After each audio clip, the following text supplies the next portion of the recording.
বৈষম্যহীন নতুন বাংলাদেশের স্বপ্নে হাতে হাত রেখে মৃত্যুর মুখে দাঁড়িয়ে আন্দোলন করেছিলেন ছাত্র জনতা। ফলে টানা ১৬ বছরের ক্ষমতার মসনদ থেকে ভারতে পালিয়ে যেতে বাধ্য হয় স্বৈরাচার শেখ হাসিনা। গণ অভ্যুত্থানের ৬ মাস পার হতেই বিপ্লবীদের মধ্যে দেখা দিয়েছে মতপার্থক্য। বিশ্লেষকদের মতে বিপ্লবের সুফল পেতে দেশের স্বার্থে সবাইকে ঐক্যবদ্ধ থাকতে হবে। রফিকুল ইসলামের রিপোর্ট, ছবি তুলেছেন মোহাম্মদ আলাউদ্দিন। ঢাকা বিশ্ববিদ্যালয়ের কেন্দ্রীয় লাইব্রেরির সামনে গ্রাফিতি আঁকছেন জুলাই বিপ্লবের অন্যতম অংশগ্রহণকারী ঢাকা বিশ্ববিদ্যালয়ের ছাত্র আবিদুল ইসলাম। এতে লেখা, প্লিজ কেউ কাউকে ছেড়ে যায়েন না। বিশ্ববিদ্যালয়ের বিভিন্ন স্থানে ছড়িয়ে পড়েছে এমন গ্রাফিতি। আগস্টের ৫ তারিখ সকাল 10:30। বিজয়ের ঠিক আগ মুহূর্তে ঘাতকের অস্ত্রের মুখে দাঁড়িয়ে এভাবেই ঐক্যের ডাক দিয়েছিলেন আবিদ। অসংখ্য জীবনের বিনিময়ে এসেছিল চূড়ান্ত বিজয়। এখন প্রশ্ন, ৬ মাস পরে এসে কেন এমন গ্রাফিতি? বিভিন্ন ইনস্টিটিউশন টু ইনস্টিটিউশন আমরা মতানৈক্য দেখেছি, লাস্ট পর্যন্ত আমরা সংঘর্ষ পর্যন্ত লিপ্ত হতে আমরা দেখেছি। এটা আমাদের জাতির জন্য লজ্জাজনক এবং গণঅভ্যুত্থানের স্পিরিটকে ব্যাহত করে, যার ফলশ্রুতিতে মনে হলো যে ওই ৫ আগস্টের যে ডাকটা, যে প্লিজ কেউ কাউকে ছেড়ে যান না, এখনও সেটা প্রাসঙ্গিক। দেশি বিদেশি ষড়যন্ত্র আর অনৈক্যের কারণে বিপ্লব ব্যাহত হওয়ার আশঙ্কা করছেন তিনি। গণঅভ্যুত্থান পরবর্তী সময়ে ক্রেডিটটা মুক্তিযুদ্ধের মতো একদিকে যাচ্ছে। বিহাইন্ড দ্য সিনে যারা ছিল কিংবা যারা ভূমিকা রেখেছে, আমরা সত্যিকার অর্থেই সবাই সকলকে ওন করতে পারতেছি না, যার ফলশ্রুতিতে একটা ব্যাহত হওয়ার একটা সম্ভাবনা সংখ্যা থেকেই যাচ্ছে।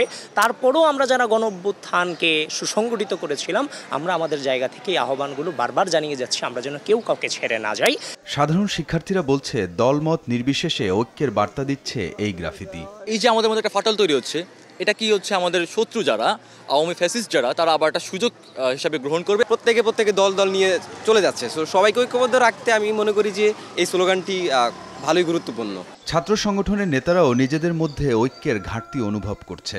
মৌলিক প্রশ্নগুলোতে ঐক্যমত থাকাটা খুবই জরুরি। এটা না থাকলে এখানে আবার বহিঃশত্রু, আবার ষড়যন্ত্রকারীরা এখানে স্থান করে নেবে। এই যে বাংলাদেশ নামক যে রাষ্ট্রটি, এটি যে বিনির্মাণের স্বপ্ন নিয়ে ছাত্র জনতারা জীবন দিলেন, আমাদের ভাই বোনেরা আহত হলেন, তাদের যে একটা স্বপ্ন, সেই স্বপ্নটার কথা মনে হয় এখন তাহলে অনেকেই ভুলে গেছে। মানে ক্ষমতার প্রতিযোগিতায় এখন কে দ্রুত আসলে এগিয়ে যেতে পারে, হ্যাঁ, কে দ্রুত আসলে ক্ষমতার চেয়ারে বসতে পারে, ক্ষমতার কত বেশি ভাগ তারা নিতে পারে। প্রতিবাদের অগ্নিস্ফুলিঙ্গ দাবানল এই বিশ্ববিদ্যালয় কলেজগুলোকে কারা জারি রেখেছিল, আমার মনে হয় এই জিনিসগুলো আসলে অনেকেই ভুলে যাচ্ছে।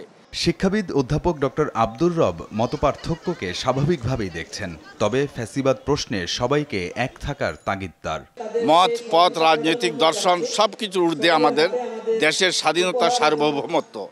এ ব্যাপারে আমরা সবাই ঐক্যবদ্ধ থাকব এবং আমরা পরমত সহিষ্ণুতার মাধ্যমে গণতান্ত্রিক স্পিরিট নিয়ে সবাই যেন আমাদের ছোটোখাটো যে মত অনৈক্য সেগুলোকে আমরা দূর করে দেশের স্বার্থকেই ঊর্ধ্বে তুলে ধরব এবং এর ভিত্তিতেই আমরা ঐক্যবদ্ধ থাকব।